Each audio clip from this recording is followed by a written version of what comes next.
Physics दी NCERT वाली book का second chapter units and measurement start कर।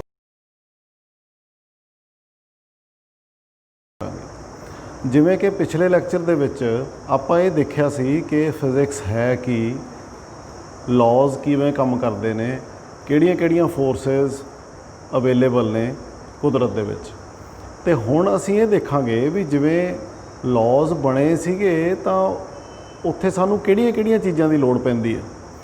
सब तो इंपॉर्टेंट चीज़ सानूं बेटे मेजरमेंट करन दी लोड़ पैंदी है, सानूं मिणती गिणती करन दी लोड़ पैंदी है। सपोज कर लो आपां नूं बुखार चढ़ जांदा तां आपां बॉडी का टैंपरेचर देखना हुंदा तां आपां नूं थर्मोमीटर की लोड़ पैंदी आ। आपां ये चैक करते हैं भी मेरा बॉडी का टैंपरेचर कितना है भाव we need to measure the temperature of the body. So if it is normal 98.6 then it's okay और otherwise we have to take medicine. So इस तरह सारिया ऑबजरवेशनस दे लई जिस भी पर्टिकुलर चीज़ ते असीं काम करते हैं तो उस चीज़ नूं सानूं मिलना पैंदा। तो मिलना किहनूं पैंदा तां असीं जो भी ऑबजरवेबल क्वांटिटीज़ ने उन्हां नूं फिजिकल क्वांटिटी का नाम दिता गया। फिजिकल क्वांटिटीज़ किहनूं कहंदे आ?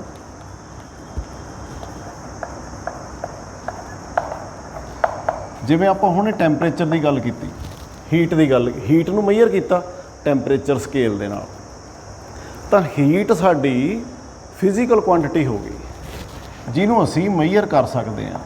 इस तरह असी स्केल दे नाल लेंथ मेजर करते हैं तो यदा मतलब ये होया भी लेंथ जो है it is also a physical quantity.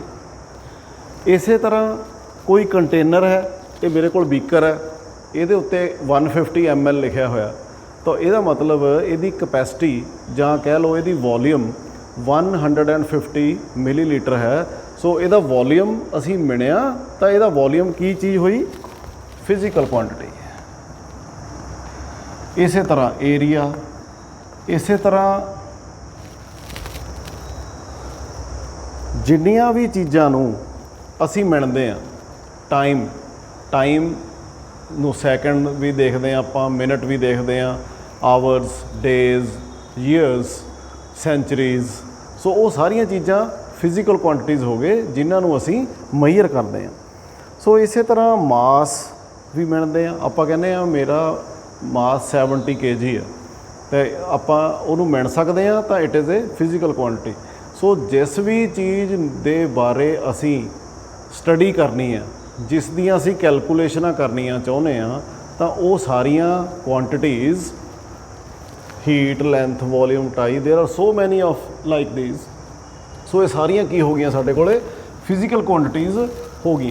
तो फिजिकल क्वांटिटीज़ नूं मेजर करना पैंदा, मिणना पैंदा। तो जदों मिणदे आ तो फिर सानूं किहड़ी चीज़ की लोड़ पैंदी आ? We need a unit. की चाहिदा बेटे? यूनिट। मतलब एक सानूं उहदा एक इकाई चाहिदी आ। जिवें छोटी जी एग्जांपल दे नाल असीं ये समझांगे, ये मेरे कोल एक स्केल है, स्केल दे विच नीचे सेंटीमीटर स्केल बनी हुई है, उपरले पासे इंच की स्केल बनी हुई है। जेकर मैं इस पेंसिल की लेंथ नूं मिलना होवे तां मैं इहदी 0 तो स्टार्ट करके इहनूं इदां रखांगा तो मैं मेजर कर लवांगा भी इस दी वैल्यू 15.5 सेंटीमीटर है। तो मैं की कीता? लेंथ ऑफ ए पेंसिल कितनी आई जी? 15.5 सेंटीमीटर। सेंटीमीटर की ने? Centimetre is a unit which we have chosen here to measure the length of a pencil. So unit किहड़ी यूज़ की? सेंटीमीटर। वो सेंटीमीटर जदों पेंसिल की लेंथ मेजर की तो कितनी वेरी रिपीट होया? 1 सेंटीमीटर, 2, 3, 4, 5, आपां इत्थे पहुँचे सी 15.5। सो इसदा मतलब 1 centimetre is multiplied by its repetitions 15.5 ਤਾਂ ਉਹ ਸਾਡੇ ਕੋਲ ਕੀ ਆਈ ਕੁਆਂਟਿਟੀ ਦੀ ਵੈਲਿਊ ਜਿਹਨੂੰ ਅਸੀਂ x ਕਹਿੰਦਾ। So x is the length of the pencil which is found to be 15.5 centimetres. So ਹੁਣ ਸਾਡਾ ਜਨਰਲ ਫਾਰਮੂਲਾ ਬਣ ਜਾਂਦਾ ਵੀ ਕਿਸੇ ਵੀ ਕੁਆਂਟਿਟੀ ਦੀ ਜੋ ਅਸੀਂ ਮੇਜਰ ਕਰਦੇ ਆ ਉਹ ਕਿਹਦੇ ਬਰਾਬਰ ਹੋਏਗੀ n ਟਾਈਮਸ u। ਬੇਟੇ u ਸਟੈਂਡਸ ਫਾਰ ਯੂਨਿਟ, ਜਿਹੜੀ ਵੀ ਅਸੀਂ ਯੂਨਿਟ ਚੂਜ਼ ਕੀਤੀ ਆ ਅਸੀਂ ਇਸੇ ਪੈਨਸਲ ਦੀ ਲੈਂਥ ਇੰਚ ਦੇ ਨਾਲ ਵੀ ਫਾਈਂਡ ਕਰ ਸਕਦੇ ਹਾਂ। ਸੋ ਇੱਥੇ ਜੇ ਹੁਣ ਆਪਾਂ ਇਹਨੂੰ ਇੰਚ ਦੇ ਨਾਲ ਫਾਈਂਡ ਕਰੀਏ ਤਾਂ ਇਹ ਨੀਅਰਲੀ 6 ਇੰਚਜ਼ ਆਈ। ਤਾਂ 6 ਇੰਚ ਤਾਂ ਇਹਦਾ ਮਤਲਬ ਪੈਨਸਲ ਉਹੀ ਆ, ਚਾਹੇ 15.5 ਸੈਂਟੀਮੀਟਰ ਲਿਖ ਲਈਏ ਚਾਹੇ 6 ਇੰਚਜ਼ ਲਿਖ ਲਈਏ, ਇੱਕੋ ਹੀ ਗੱਲ ਆ। ਇੱਥੇ ਵੀ ਇੰਚ ਕੀ ਆ ਯੂਨਿਟ ਤੇ 6 ਕੀ ਆ, ਜਿੰਨੀ ਵਾਰੀ 1 ਇੰਚ ਰਿਪੀਟ ਹੋਇਆ to give its value. So ਇਹਦਾ ਮਤਲਬ ਇਹ ਹੋਇਆ same formula applies here. So value of x equal to 6 inch.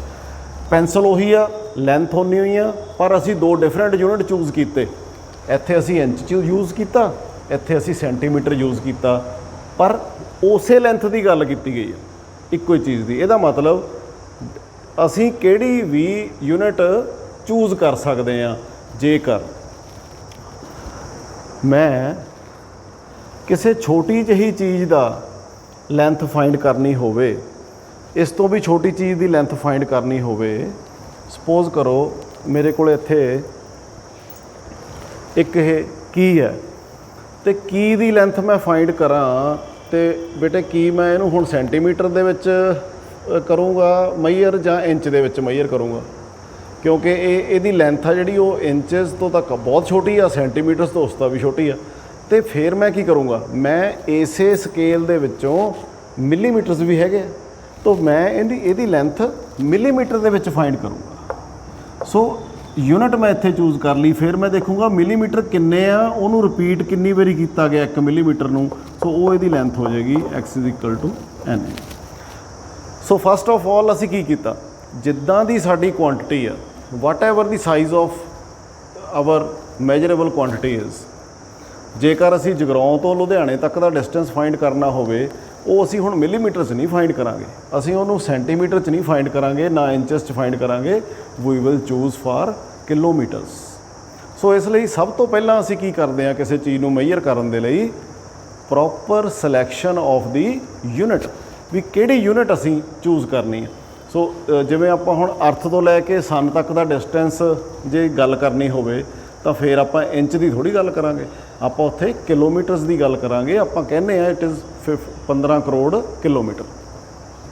ਸੋ ਇਸ ਲਈ ਸਾਡਾ ਜਨਰਲ ਫਾਰਮੂਲਾ ਫਾਰ ਮੇਜਰਮੈਂਟ ਕੀ ਹੈ, x ਕੀ ਹੈ, ਜਿਸ ਵੀ ਵੈਲਿਊ ਨੂੰ ਆਪਾਂ ਫਾਈਂਡ ਕਰਨਾ, ਚਾਹੇ ਉਹ ਕੋਈ ਵੀ ਫਿਜ਼ੀਕਲ ਕੁਆਂਟਿਟੀ ਆ, ਇਕੱਲੀ ਲੈਂਥ ਦੀ ਗੱਲ ਆਪਾਂ ਕਰਕੇ ਸਮਝੀ ਆ, ਪਰ ਚਾਹੇ ਉਹ ਹੀਟ ਹੈ, ਚਾਹੇ ਵੋਲੀਅਮ ਹੈ, ਚਾਹੇ ਏਰੀਆ ਹੈ, ਚਾਹੇ ਕੁਆਂਟਿਟੀ ਆਫ ਮੈਟਰ ਹੈ, ਚਾਹੇ ਲਾਈਟ ਦੀ ਇੰਟੈਂਸਿਟੀ ਹੈ, ਸੋ ਚਾਹੇ ਐਂਗਲ ਹੈ। ਸੋ ਸਭ ਤੋਂ ਪਹਿਲਾਂ ਸਾਨੂੰ ਉਸ ਕੁਆਂਟਿਟੀ ਨੂੰ ਮੇਜਰ ਕਰਨ ਲਈ ਇੱਕ ਪ੍ਰੋਪਰ ਯੂਨਿਟ ਦੀ ਸਿਲੈਕਸ਼ਨ ਕਰਨੀ ਪਵੇਗੀ। ਉਸ ਤੋਂ ਬਾਅਦ ਕੀ ਦੇਖਣਾ ਹੋਊਗਾ ਵੀ ਉਹ ਯੂਨਿਟ ਕਿੰਨੀ ਵਾਰੀ ਰਿਪੀਟ ਹੋਈ ਆ ਉਸ ਕੁਆਂਟਿਟੀ ਦੀ ਕੁਆਂਟਿਟੀ ਦੇਖਣ ਦੇ ਲਈ। ਸੋ ਬੇਟਾ ਇਸ ਲਈ we need to have a unit. ਹੁਣ ਇੱਕ ਜੋ ਯੂਨਿਟ ਹੈ, ਹੁਣ ਪਹਿਲਾਂ ਜਦੋਂ ਸਾਇੰਸ ਡਿਵੈਲਪ ਕਰ ਰਹੀ ਸੀ ਤਾਂ ਡਿਫਰੈਂਟ ਕੰਟਰੀਜ਼ ਡਿਫਰੈਂਟ ਚੀਜ਼ਾਂ ਨੂੰ ਯੂਜ਼ ਕਰਦੇ ਸੀ। ਜਿਵੇਂ ਤੁਸੀਂ ਛੋਟੀਆਂ ਕਲਾਸਾਂ ਦੇ ਵਿੱਚ ਪੜ੍ਹਿਆ ਸੀ ਬਈ ਆਪਾਂ ਨੂੰ ਇੱਕ ਸਟੈਂਡਰਡ ਯੂਨਿਟ ਚਾਹੀਦੀ ਆ, ਇੱਕ ਯੂਨਿਟ ਇੱਦਾਂ ਦੀ ਚਾਹੀਦੀ ਆ ਵੀ ਜਿਹੜੀ ਸਾਰੇ ਉਹਨੂੰ ਮੰਨਣ। ਤੁਹਾਨੂੰ ਛੋਟੀਆਂ ਕਲਾਸਾਂ 'ਚ ਕੁਐਸਚਨ ਹੁੰਦਾ ਸੀ ਵੀ ਅਸੀਂ ਆਪਣੇ ਇੱਕ ਗਿੱਠ ਦੀ ਲੰਬਾਈ ਨੂੰ ਕਿਉਂ ਨਹੀਂ ਸਟੈਂਡਰਡ ਯੂਨਿਟ ਮੰਨ ਸਕਦੇ, ਕਿਉਂਕਿ ਮੇਰੀ ਗਿੱਠ ਦੀ ਲੰਬਾਈ ਹੋਰ ਆ, ਤੁਹਾਡੀ ਹਰੇਕ ਦੀ ਗਿੱਠ ਦੀ ਲੰਬਾਈ ਹੋਰ ਹੋਏਗੀ। ਅਸੀਂ ਜੇਕਰ ਐਸੇ ਪੈਨਸਲ ਦੀ ਲੰਬਾਈ ਨੂੰ ਦੱਸਣਾ ਹੋਵੇ ਵੀ ਇਹ ਕਿੰਨੀ ਆ, ਤਾਂ ਹੋ ਸਕਦਾ ਮੈਂ ਇਹ ਕਹਾਂ ਵੀ ਮੇਰੀ ਤਾਂ ਇਹ 0.7 ਗਿੱਠ ਹੈਗੀ ਆ, ਤਾਂ ਹੋ ਸਕਦਾ ਜਿਹੜਾ ਕੋਈ ਛੋਟਾ ਬੱਚਾ ਹੋਏਗਾ ਉਹਦੀ ਇਹ 1 ਗਿੱਠ ਹੋਵੇ। ਸੋ ਇਸ ਕਰਕੇ unit should be standard for all. ਦੂਸਰੀ ਗੱਲ, ਯੂਨਿਟ ਵਾਸਤੇ ਸਾਨੂੰ ਕੁਝ ਸਟੈਂਡਰਡ ਫਿਕਸ ਕਰਨੇ ਪੈਣਗੇ ਜਿਹੜੇ through out the world same ਹੋਣ। मतलब कहण दा ਇਹ ਹੋਇਆ ਵੀ ਜੇ ਇੰਡੀਆ ਦੇ ਵਿੱਚ ਆਪਾਂ ਕਿਸੇ ਕੁਆਂਟੀਟੀ ਦੀ ਮੇਜਰਮੈਂਟ ਕਰੀਏ ਤਾਂ ਆਪਾਂ ਉਹਦੀ ਵੈਲਿਊ ਲਿਖ ਲਈਏ ਵੀ ਇਹਦੀ ਇੰਨੀ ਮੇਜਰ ਵੈਲਿਊ ਹੈ। ਉਹੀ ਕੁਆਂਟੀਟੀ ਨੂੰ ਜੇ ਆਪਾਂ ਕਿਸੇ ਹੋਰ ਫੋਰਨ ਕੰਟਰੀਜ਼ ਦੇ ਵਿੱਚ ਜਾ ਕੇ ਉਹਦੇ ਬਾਰੇ ਦੱਸਣਾ ਹੋਵੇ ਤਾਂ ਉੱਥੇ ਵੀ ਅਸੀਂ ਦੱਸ ਸਕੀਏ ਵੀ ਇਹ ਇੰਨੀ ਵੈਲਿਊ। ਸੋ ਇਸ ਕਰਕੇ ਇੱਕ unified common system of units ਦੀ ਲੋੜ ਸੀ। ਉਸ ਤੋਂ ਪਹਿਲਾਂ ਕੀ ਸੀ, ਹਰੇਕ ਕੰਟਰੀ ਦੇ ਵਿੱਚ ਡਿਫਰੈਂਟ ਯੂਨਿਟਸ ਮੰਨੀਆਂ ਜਾਂਦੀਆਂ ਸੀ। ਜਿਵੇਂ ਜਿਸ ਤਰੀਕੇ ਨਾਲ ਆਪਾਂ ਲੈਂਥ ਦੀ ਗੱਲ ਕਰੀਏ ਜਾਂ ਏਰੀਆ ਦੀ ਗੱਲ ਕਰੀਏ, ਜੋ ਆਪਣੇ ਇੰਡੀਆ ਦੇ ਵਿੱਚ ਸਿਸਟਮ ਚੱਲ ਰਿਹਾ ਸੀ ਪਹਿਲਾਂ ਅੰਗਰੇਜ਼ਾਂ ਦੇ ਵੇਲੇ ਦਾ, ਉਦੋਂ ਲੈਂਥ ਨੂੰ ਫੁੱਟ ਦੇ ਵਿੱਚ ਮਿਣਿਆ ਜਾਂਦਾ ਸੀ। ਇਸੇ ਕਰਕੇ ਆਪਣੀ ਜ਼ਮੀਨਾਂ ਦੀਆਂ ਮੇਜਰਮੈਂਟਸ ਹਜੇ ਵੀ ਫੁੱਟ ਦੇ ਵਿੱਚ, ਏਕੜ ਦੇ ਵਿੱਚ ਚੱਲਦੀਆਂ ਨੇ, ਬਿਕੋਜ਼ ਉਹ ਜਿਹੜਾ ਰਿਕਾਰਡ ਆਪਣਾ ਲੈਂਡ ਦਾ ਉਹ ਪੁਰਾਣਾ ਅੰਗਰੇਜ਼ਾਂ ਦੇ ਸਮੇਂ ਦਾ ਹੀ ਚੱਲਿਆ ਆਉਂਦਾ। ਪਰ ਅਸੀਂ ਜੋ ਸਾਇੰਸ ਦੇ ਵਿੱਚ ਮੇਜਰਮੈਂਟਸ ਕਰਦੇ ਹਾਂ ਉਹ ਹੁਣ ਮੀਟਰ ਨੂੰ ਸਟੈਂਡਰਡ ਯੂਨਿਟ ਆਫ ਲੈਂਥ ਮੰਨਿਆ ਜਾਂਦਾ। ਸੋ ਇਸ ਕਰਕੇ ਪਹਿਲਾਂ ਜਿਹੜੇ ਸਿਸਟਮ ਚੱਲਦੇ ਸੀ, ਪਹਿਲਾਂ ਆਪਾਂ ਉਹਦੇ ਬਾਰੇ ਪੜ੍ਹੀਏ। ਸਭ ਤੋਂ ਪਹਿਲਾਂ ਸਿਸਟਮ ਚੱਲਦਾ ਸੀ CGS ਸਿਸਟਮ। ਇਸ ਦਾ ਮਤਲਬ ਸੀ C for centimetre, G for gram, S for second. ਮਤਲਬ ਲੈਂਥ ਨੂੰ ਮੇਜਰ ਕਰਦੇ ਸੀ ਅਸੀਂ ਸੈਂਟੀਮੀਟਰ ਦੇ ਵਿੱਚ, ਮਾਸ ਨੂੰ ਮੇਜਰ ਕਰਦੇ ਸੀ ਗ੍ਰਾਮ ਦੇ ਵਿੱਚ, ਤੇ ਟਾਈਮ ਨੂੰ ਮੇਜਰ ਕਰਦੇ ਸੀ ਬੇਟੇ ਅਸੀਂ ਸੈਕਿੰਡਸ ਦੇ ਵਿੱਚ। ਉਸ ਤੋਂ ਬਾਅਦ ਸਾਡੇ ਕੋਲ ਦੂਸਰਾ ਸਿਸਟਮ ਸੀ FPS ਸਿਸਟਮ। FPS ਸਿਸਟਮ ਦੇ ਵਿੱਚ ਲੈਂਥ ਨੂੰ ਮੇਜਰ ਕਰਦੇ ਸੀ ਫੁੱਟ ਦੇ ਵਿੱਚ, ਮਾਸ ਨੂੰ ਮੇਜਰ ਕਰਦੇ ਸੀ ਪਾਊਂਡ ਦੇ ਵਿੱਚ, ਜਿਹੜਾ ਹਜੇ ਵੀ ਇੰਗਲੈਂਡ ਦੇ ਵਿੱਚ ਸਿਸਟਮ ਇਹ ਚੱਲ ਰਿਹਾ, ਤੇ ਟਾਈਮ ਨੂੰ ਮੇਜਰ ਕਰਦੇ ਸੀ ਸੈਕਿੰਡ ਦੇ ਵਿੱਚ। ਥਰਡ ਸਾਡਾ ਜੋ ਮੈਥਡ ਸੀ ਉਹ ਸੀ ਸਾਡਾ MKS ਸਿਸਟਮ। ਇਹਦੇ ਵਿੱਚ ਲੈਂਥ ਨੂੰ ਮੇਜਰ ਕਰਦੇ ਸੀ ਮੀਟਰ ਦੇ ਵਿੱਚ, ਮਾਸ ਨੂੰ ਮੇਜਰ ਕਰਦੇ ਸੀ ਕਿਲੋਗ੍ਰਾਮ ਦੇ ਵਿੱਚ, ਤੇ ਟਾਈਮ ਨੂੰ ਮੇਜਰ ਕਰਦੇ ਸੀ ਸੈਕਿੰਡ ਦੇ ਵਿੱਚ। ਹਰੇਕ ਦੇਸ਼ ਦਾ ਆਪਣਾ, ਜਰਮਨਸ ਹੋਰ ਤਰੀਕੇ ਨਾਲ ਮੇਜਰ ਕਰਦੇ ਸੀ, ਫਰੈਂਚ ਪੀਪਲ ਹੋਰ ਤਰੀਕੇ ਨਾਲ ਮੇਜਰ ਕਰਦੇ ਸੀ। ਫਿਰ 1971 ਦੇ ਵਿੱਚ ਜਨਰਲ ਕਾਨਫਰੰਸ ਹੋਈ ਇੰਟਰਨੈਸ਼ਨਲ। ਸਾਰੇ ਦੇਸ਼ ਉੱਥੇ ਇਕੱਠੇ ਹੋਏ, ਉਹਨਾਂ ਦੇ ਨੁਮਾਇੰਦੇ ਜੋ ਸਾਇੰਸ ਦੇ ਨਾਲ ਡੀਲ ਕਰਦੇ ਸੀ ਉਹ ਇਕੱਠੇ ਹੋਏ, ਤਾਂ ਉਹਨਾਂ ਨੇ ਇੱਕ ਖਾਸ ਇਹ ਪੁਆਇੰਟ ਰੱਖਿਆ ਵੀ ਜੋ ਸਿਸਟਮ ਆਫ ਯੂਨਿਟਸ ਹੈ ਉਸ ਨੂੰ ਸਾਨੂੰ ਇੱਕ ਰੱਖਣਾ ਚਾਹੀਦਾ, ਜਿਸ ਨੂੰ ਉਹਨਾਂ ਨੇ ਕਿਹਾ ਸਿਸਟਮ ਇੰਟਰਨੈਸ਼ਨਲ ਦੇ units. So that is called SI system international of units. So ਇਹਨੂੰ ਹੁਣ ਸਾਰੀ ਦੁਨੀਆ ਮੰਨਦੀ ਹੈ ਜਦੋਂ ਅਸੀਂ ਇੰਟਰਨੈਸ਼ਨਲੀ ਗੱਲ ਕਰਦੇ ਹਾਂ। ਤੋ SI ਸਿਸਟਮ ਆਫ ਯੂਨਿਟਸ ਆ ਜਿਹੜਾ ਉਹ ਅਡੋਪਟ ਕੀਤਾ ਗਿਆ। ਇਹ ਮੋਸਟਲੀ MKS ਸਿਸਟਮ ਦੇ ਨਾਲ ਮੇਲ ਖਾਂਦਾ, ਪਰ ਸਭ ਤੋਂ ਪਹਿਲਾਂ ਇਹਦੇ ਵਿੱਚ 7 ਯੂਨਿਟਸ ਨੂੰ ਡਿਫਾਈਨ ਕੀਤਾ ਗਿਆ। ਸਭ ਤੋਂ ਪਹਿਲੀ ਲੈਂਥ ਵਾਸਤੇ ਯੂਨਿਟ ਮੰਨੀ ਗਈ ਮੀਟਰ, ਜਿਸ ਦਾ ਸਿੰਬਲ ਸਾਡੇ ਕੋਲੇ ਸਮਾਲ m, ਇਹਦਾ ਨਾਮ ਹੈ, ਇਹਦਾ ਸਿੰਬਲ। ਸੈਕਿੰਡ ਯੂਨਿਟ ਮਾਸ ਵਾਸਤੇ ਮੰਨੀ ਗਈ ਕਿਲੋਗ੍ਰਾਮ, ਸੋ ਇਸ ਨੂੰ ਅਸੀਂ kg ਦੇ ਨਾਲ ਡਿਨੋਟ ਕਰਦੇ ਹਾਂ। ਥਰਡ ਸਾਡੀ ਯੂਨਿਟ ਹੈ ਟਾਈਮ ਦੀ। ਹੁਣ ਇੱਥੇ ਧਿਆਨ ਰੱਖਿਓ, ਇੱਧਰਲੇ ਪਾਸੇ ਮੈਂ ਫਿਜ਼ੀਕਲ ਕੁਆਂਟੀਟੀ ਲਿਖ ਰਿਹਾ, ਇੱਥੇ ਮੈਂ ਯੂਨਿਟ ਦਾ ਨਾਮ ਲਿਖ ਰਿਹਾ, ਤੇ ਤੀਜੇ ਨੰਬਰ ਤੇ ਯੂਨਿਟ ਦਾ ਸਿੰਬਲ ਲਿਖ ਰਿਹਾ। ਤਾਂ ਟਾਈਮ ਵਾਸਤੇ ਸੈਕਿੰਡ, ਤੇ ਸਿੰਬਲ ਸਾਡਾ S ਹੈ। ਇਸ ਤੋਂ ਅੱਗੇ ਸਾਡੇ ਕੋਲ fourth unit is for current, electric current. Electric current ਵਾਸਤੇ ਐਂਪੀਅਰ, ਤੇ A ਇਹਦਾ ਸਿੰਬਲ ਹੈ। ਇਸ ਤਰ੍ਹਾਂ ਨੰਬਰ 5 ਕੁਆਂਟੀਟੀ ਆਫ ਮੈਟਰ।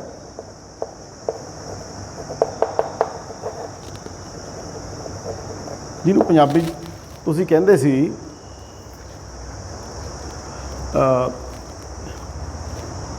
ਮਾਦਾ ਦੀ ਕੁਆਂਟੀਟੀ, ਮੈਟਰ ਨੂੰ ਪੰਜਾਬੀ ਦੇ ਵਿੱਚ ਮਾਦਾ ਕਿਹਾ ਜਾਂਦਾ। ਸੋ ਕੁਆਂਟੀਟੀ ਆਫ ਮੈਟਰ, ਇਸ ਦਾ ਜੋ ਯੂਨਿਟ ਹੈ ਉਸ ਦਾ ਨਾਮ ਹੈ ਮੋਲ, ਤੇ ਇਹਨੂੰ ਮੋਲ ਦੇ ਨਾਲ ਹੀ ਡਿਨੋਟ ਕੀਤਾ ਜਾਂਦਾ। ਇਸ ਤੋਂ ਬਾਅਦ ਸਾਡੇ ਕੋਲ ਹੈ ਜੀ ਥਰਮੋਡਾਇਨਾਮਿਕ ਟੈਂਪਰੇਚਰ। ਟੈਂਪਰੇਚਰ ਵਾਸਤੇ ਕੈਲਵਿਨ ਨੂੰ ਮੰਨਿਆ ਗਿਆ ਸਿਸਟਮ ਇੰਟਰਨੈਸ਼ਨਲ ਦੇ ਵਿੱਚ, ਕੈਪੀਟਲ K ਇਹਦਾ symbol. Number 7 is luminous intensity.